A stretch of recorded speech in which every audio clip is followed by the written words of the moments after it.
The Great British Summer has finally arrived. The grey skies, rainy weather and intermittent sun is something that we all expect. However, something that we don't like is poor intermittent Wi-Fi. Whether that's beer gardens, at home with friends and family, it's just not good enough to be dropping out all the time. That's where our friends at TP-Link come in with their outdoor range. One thing that goes hand in hand with the outdoor range is setting up guest networks. With the power of Omada, it's made super simple and easy, enabling you to keep things safe and secure and keeping your traffic separate for your guests. So let's go take a look at how we set that up. Okay, so you've gone and installed all your products, you've got your router in, your switches in, your outdoor access points. Now we just need to get them configured. You scan them, you've added them to your Omada site, that's all good to go. So let's take a look at how we use the TP-Link Omada central platform to do your configuration for your guest Wi-Fi. So you've logged in, you've got everything all added. Here we can see we've got our internet connection through our router, PoE switch and a demo access point. So very, very simple setup in this scenario. However, Omada makes things incredibly simple and easy to configure.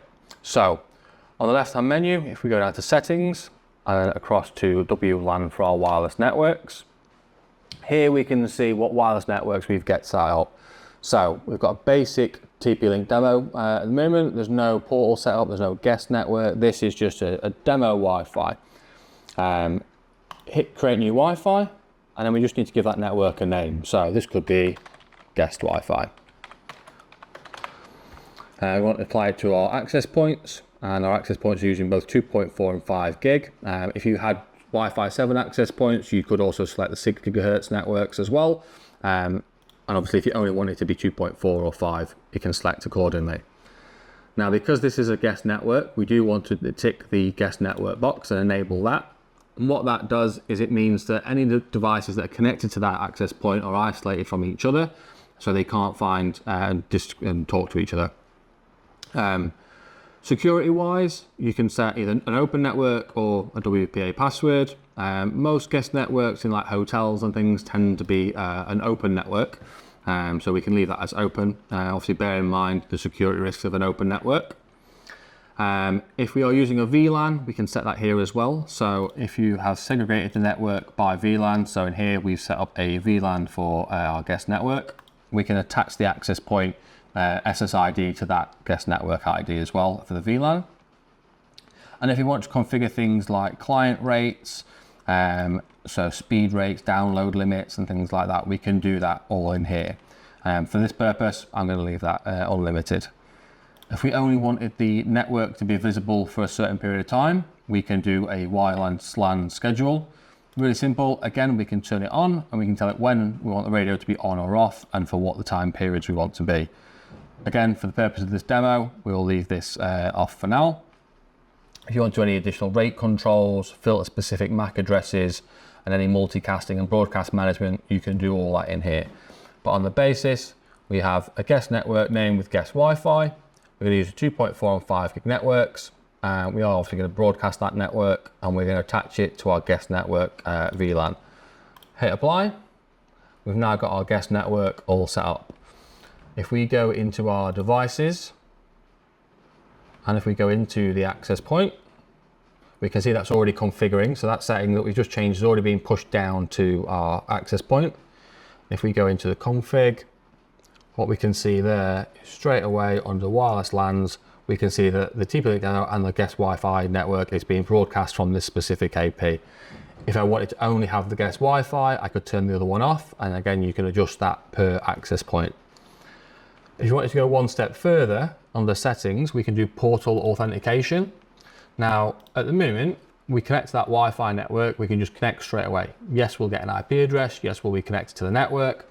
But there's no way for that business, that site, that hotel, that pub, whatever it might be, to capture any information through a portal. So using TP-Link Omada, we can go into the portal setup and we can create a new portal. So again, we could call this guest Wi-Fi. We can pick the specific network. So we want this to be the guest Wi-Fi SSID. And we can also in here tick anything that connects to the guest network. So if you've also got any hardwired points, maybe it's a hotel room and you're plugging into a hardwired connection, anything that's on that guest network will get that interface. Authentication, we can use either a simple password, so that could be a code that's preset, or a hotspot using things like voucher codes, or even a formal authentication. Now the formal authentication is quite interesting because that enables you to create a little survey to be able to capture information of your connecting clients before allowing them onto the network. So a really easy way of the business capturing any sort of required information.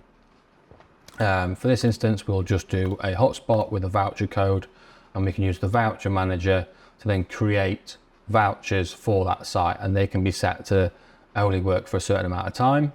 And then with the portal management, you can see what those groups are. If we just go back a second, on the right hand side here, we can see what that voucher login is going to look like. Now by default, Omada do a great way of making it nice and smart. However, you can do some real quick customizations to change that so it's a bit more suited to your environment. So for example, we can change the background picture, so we can pick a better looking image. So here we've just got a little image of a restaurant, and I can move around the different sections of that picture and decide which bit I really want to show on the background. And you can also select what it looks like on a phone or on a PC, so you get two different environments. You can also adjust the logo. So rather than having the TP-Link Omada logo, you could pick your business logo. Again, we can adjust what part of the image is being displayed. So we'll just include all of that logo there. And you can see again that updates straight away. We can adjust the size of that logo, make it bigger or smaller, and we can make it move up and down the screen, along with the background button position. You can adjust that. So if you want it at the bottom of the picture with the logo towards the top, so you can see more of your background picture. It's really simple, really easy to adjust that. Pick all your relevant colors. So if you want to change the color of the buttons, you can do that. You can change the wording, so if you want to say connect instead of log in. You can add welcome information, so you can put welcome to Mass Digital. Again, you can change the font color, the font size here, and you can also add terms of service as well. So you can edit those terms, you can adjust this text to whatever you want that to be. So if you've got any specific terms and service of use of your guest Wi-Fi, you can have that all there. Loaded onto the portal. The customer will then need to agree to those terms and services before you can hit the connect.